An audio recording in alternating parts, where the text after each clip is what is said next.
there, today I bring you a review of Ali Smith's The Accidental. This was my first Ali Smith and I seriously don't know why, because it was just spectacular and I will definitely be reading everything of hers ever. If you haven't read Ali Smith, I urge you to pick her up because she is amazing. This novel, it's a multi-perspective novel done very well. We follow, it's a family holidaying in Norwich, so you've got the youngest daughter, Astrid, you've got Magnus the son, Michael the stepfather and Eve the mother. And it follows each of their perspectives on this Amber who has just stumbled into their lives. And in the beginning, they all assume that she's there to see somebody else. So Michael, who lets her in, assumes that she's there to see his wife, Eve.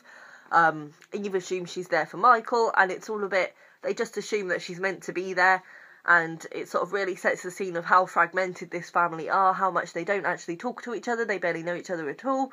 And by the point they realise that they don't actually know Amber, she's sort of become a thing in their life. She's like an angel to them. They see her as something other and therefore they want her there. They like the influence she has on the family.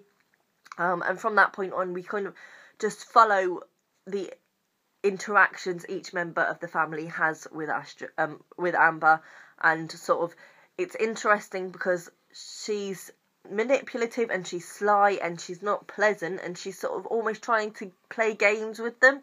But because they sort of idolise her in a way, they don't realise what she's doing. And obviously they don't speak to each other about their interactions with her either. So they don't have that outside perspective where someone's like, I don't think that's a very pleasant thing to do or whatever else.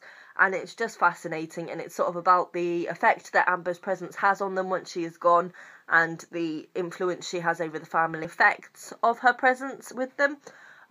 And it's just really interesting. The writing is what really made this for me. Magnus was my favourite voice because he's a teenager, he's a bit crazy and he's going through some stuff that he's having a hard time dealing with, and his relationship with Amber becomes very unhealthy and his voice is just really excellently done. But my favourite section of the book altogether is that of Michael, the stepdad, when he is writing a sonnet to Amber, and it's just amazing.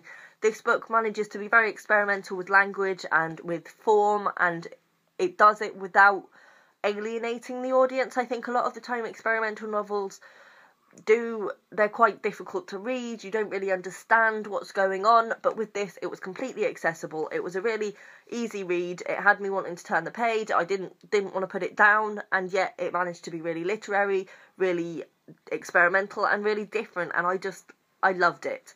And what I also loved about this is that it was such a simple, like as a writer I could see where it began, and how it just began is this idea of, right, this woman walks into a family just out the blue and they all assume she knows somebody, and where does it go from there, and like what can happen with that, and where does it go and what implications does that have.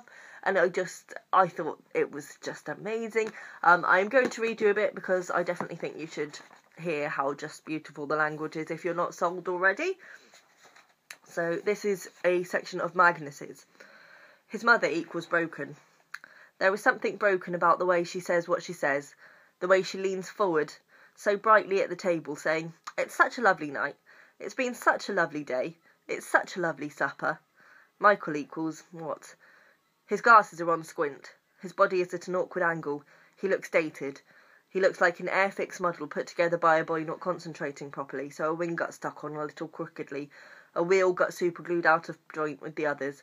Dull blobs of too much glue on it in all the wrong places. Magnus glances at Astrid. She looks back at him, right in the eyes. "What?" she says. Astrid isn't totally broken yet, but if a window could throw a brick at itself to test itself, that's what she'll do. She'll break herself, Magnus thinks. Then she'll test how sharp she is by using her own broken pieces on herself.